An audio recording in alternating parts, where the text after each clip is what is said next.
जय माता दी। आज हम बात करेंगे शेयर मार्केट के बारे में। बहुत सारे लोग हमें ये क्वेश्चन पूछते हैं कि पंडित जी हम शेयर मार्केट के अंदर तरक्की करेंगे या नहीं करेंगे। इस दुनिया के अंदर कोई भी काम है, चाहे वो हमारा स्वभाव हो, चाहे हम किसी तरह का काम कर रहे हैं, चाहे रिश्तेदारों के साथ संबंध कैसे होंगे, यानी कि जो भी हमारा सोच विचार है या दुनिया के अंदर जितनी भी चीज़ें हैं ये सभी ग्रहों से जुड़ी हुई है। तो अगर हम शेयर मार्केट की बात करें तो शेयर मार्केट भी पूरी और पूरी ग्रहों से ही जुड़ी हुई है। ग्रहों के अनुसार ही उसके अंदर अप एंड डाउन्स भी आते हैं और हमारी सोच वैसी बनती चली जाती है। अगर हमारी कुंडली में योग अच्छे है शेयर मार्केट से पैसा कमाने की, तो हमारी सोच ही वैसी बनती जाएगी कि जिस शेयर ने ऊपर जाना है हम उसमें पैसा इन्वेस्ट कर देंगे। लेकिन अगर शेयर मार्केट के लिए हमारी कुंडली में योग अच्छे नहीं है, बहुत ख़राब योग है, हमें नुकसान होना, आने वाले समय में पैसे की खराबी आनी है, तो हम पैसा ही उस कंपनी के अंदर लगाएंगे जिसने आगे जा कर के डूबना है या बंद होना है या उसके शेयर ऊपर जाने ही नहीं है उसके बाद। तो आइए सबसे पहले हम ये जानते हैं कि कुंडली में कौन से ऐसे योग होते हैं जिसके कारण इंसान शेयर मार्केट में बहुत तरक्की करता है और कौन से ऐसे योग होते हैं जिसके कारण इंसान अपने लाखों रुपए शेयर मार्केट के अंदर डुबो देता है। तो इसलिए अंत तक जरूर बने रहिए। इसके बाद लास्ट में हम उपायों के बारे में भी चर्चा करेंगे कि कौन से उपाय करके आप शेयर मार्केट के अंदर अच्छा खासा मुनाफा कमा सकते हैं। तो पहले अच्छे योगों की बात करते हैं। अगर हम शेयर मार्केट की बात करें तो शेयर मार्केट की बात करते ही हमें राहु देव को याद करना चाहिए। इस दुनिया के अंदर, इस धरती के अंदर जितनी भी तरह के मोबाइल नेटवर्क है, सिग्नल्स है, ये भी सारे राहु देव हैं। शेयर मार्केट से जुड़ी हुई जितनी भी चीज़ें हैं, जितने भी काम हैं, चाहे वो जुआ है, सट्टा है, शेयर मार्केट है, ये भी सारे राहु देव से ही जुड़े हुए हैं। जिन लोगों की कुंडली के अंदर राहु देव बहुत अच्छे होकर के बैठे होते हैं, बहुत शुभ अवस्था में बैठे हुए होते हैं, वो लोग शेयर मार्केट के अंदर बहुत अच्छा मुनाफा कमाते हैं। अब हम ये जानते हैं कि राहु देव अच्छे कैसे होते हैं, किन घरों के अंदर अच्छे होते हैं।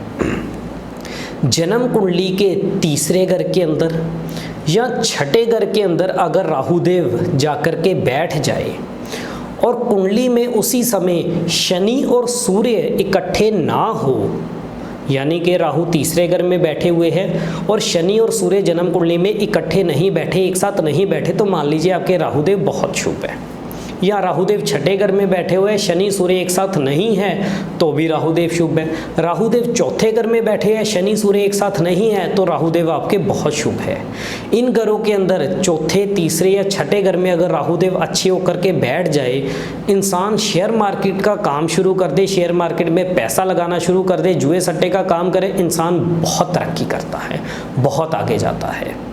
लेकिन इससे उलट अगर राहुदेव खराब घरों में बैठ जाए, जैसे खाना नंबर 1 में, 2 में या खाना नंबर 5 में, 7वें घर में खराब होकर के बैठ जाए, 8वें घर में खास करके बैठ जाए, 9 में बैठ जाए, 12 में बैठ जाए या 11 में खराब होकर के बैठ जाए और इंसान भूल करके जुए सट्टे के कामों में आ जाए या शेयर मार्केट में पैसा इन्वेस्ट करना शुरू कर दे, तो ऐसा इंसान अपने हजारों क्या लाखों रुपए भी हमने ऐसे देखे हैं जो जुए सट्टे के अंदर अपने गंवा चुके हैं। अब राहुदेव खराब कैसे होते हैं? जन्म कुंडली में अगर शनि सूर्य इकट्ठे बैठे हुए हैं तो समझ लीजिए आपकी कुंडली में आपके राहुदेव खराब है। शनि सूर्य इकट्ठे हैं, राहु दूसरे घर के अंदर बैठे हुए हैं, या राहुदेव धनु राशि के अंदर बैठे हुए हैं या मीन राशि के अंदर किसी भी घर के अंदर बैठे हैं, शनि सूर्य का मेल है, आप जुए सट्टे में का काम कर रहे हो, शेयर मार्केट का काम कर रहे हो, आप कभी भी इन कामों में तरक्की नहीं कर पाओगे। अगला योग, जन्म कुंडली में चंद्रमा और बृहस्पति अपने से 5वें घर के अंदर अगर स्थित हो, फॉर एग्जाम्पल मान लीजिए कुंडली के पहले घर के अंदर चंद्रमा बैठे हैं जिसको लग्न बोला जाता है और 5वें घर में बृहस्पति देव बैठे हुए हैं, ऐसा इंसान शेयर मार्केट का काम करे तो बहुत तरक्की करता है, बहुत फलता है। दूसरी एग्जाम्पल, चंद्रदेव दूसरे घर में बैठे हैं, बृहस्पति छठे घर में आकर के बैठ गए, 2 से लेके छठे घर का जो फर्क होगा वो 5 घरों का फर्क होगा। ऐसा इंसान भी जुए सट्टे के अंदर बहुत अच्छी खासी तरक्की करता है। तो जिनकी कुंडली में ये भी योग बन रहा है, ऐसे लोग भी अगर शेयर मार्केट के अंदर जाते हैं तो बहुत तरक्की करते हैं, बहुत आगे जाते हैं। लेकिन इससे उलट अगर चंद्रमा पहले घर में है, बृहस्पति चौथे घर में है, तो इंसान जुए सट्टे का काम कर ले, बहुत नुकसान देखने को मिलते हैं। या अगर चंद्रमा दूसरे घर में है, बृहस्पति देव पांचवें घर में है, आपस से चंद्र और बृहस्पति के बीच में सिर्फ 4 घरों का फर्क है, तो ऐसा इंसान शेयर मार्केट के अंदर बहुत नुकसान खाता है।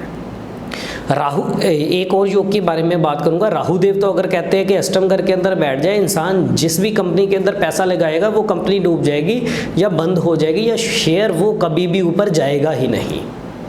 तो इसलिए अगर आपने भी शेयर मार्केट के अंदर पैसा लगाया है, उसमें प्रॉफिट नहीं आ रहा, नुकसान पे नुकसान आप झेल रहे हो, या लगाने की सोच रहे हो शेयर मार्केट में पैसा, तो एक बार अपनी जन्म कुंडली जरूर दिखवा करके ये जान लीजिए कि वाकई ही आपके लिए पैसा शेयर मार्केट के अंदर लगाना ठीक है भी या नहीं, आपको प्रॉफिट आएगा या नुकसान आएगा, ये सारा जन्म कुंडली से जाना जा सकता है। तो जो लोग नुकसान इन चीज़ों में खा चुके हैं और उनकी कुंडली के अंदर राहु खराब अवस्था में है, वो लोग ये कुछ उपाय मैं अभी देने जा रहा हूँ, वो उपाय ज़रूर कीजिए और कोशिश कीजिए शेयर मार्केट में। अगर आपकी कुंडली में राहु खराब है, बुरे घरों में बैठा है, तो शेयर मार्केट में पैसा लगाना बंद कर दीजिए। उपाय क्या करने चाहिए? ऐसे लोगों को नीले रंग से हमेशा परहेज रखना चाहिए जिनका राहु खराब है। लेकिन जिनका राहु अच्छा है, शेयर मार्केट के काम फल रहे हैं, राहु अच्छे होने के कारण ऐसे लोग जितना नीला रंग पहनेंगे उतना और ज़्यादा तरक्की करेंगे। लेकिन जिनका राहु खराब है, ऐसे लोगों को नीला रंग नहीं पहनना चाहिए। अपने घर में से बंद घड़ियाँ, खोटे सिक्के, खराब बिजली का सामान, जंग लगा लोहा, ये सारी चीज़ें घर से बाहर निकाल दीजिए। किसी से भी कभी भी बिजली का कोई भी सामान, इलेक्ट्रॉनिक चीज़ एज अ गिफ्ट के रूप में कभी मत लीजिए। और जन्म कुंडली में जिस घर के अंदर राहु खराब होकर के बैठा है, उस घर के अनुसार उपाय करने बेहद ज़रूरी है। जिनका राहु खराब है, मान लीजिए दूसरे घर के अंदर राहु बैठा है, बहुत ज़्यादा खराब होकर के बैठा है, ऐसे लोगों को चांदी की एक ठोस गोली अपने पास अपनी शर्ट की जेब में रखनी चाहिए या अपने गले में धारण करनी चाहिए। इसी तरह से पांचवें घर के अंदर राहु बैठा है तो 60 ग्राम चांदी का ठोस हाथी अपने सोने वाले कमरे के अंदर रखना चाहिए जिसकी सूंड नीचे हो। इसी तरह से 7वें घर के अंदर अगर राहु बैठा है, अपने ससुराल परिवार से 100 ग्राम चांदी की लेनी चाहिए और हर साल 7 सूखे नारियल बिना पानी के लेकर के जल प्रवाह करने चाहिए। तो इस तरह से जिस घर के अंदर राहु खराबी पर बैठा है उसके उपाय जरूर करो। और शनि सूर्य के मेल से, जो कि राहु बुरा होता है, अगर कुंडली में शनि सूर्य का मेल भी है तो जिस घर के अंदर वो मेल बन रहा है उसके अनुसार उपाय करने बेहद जरूरी है।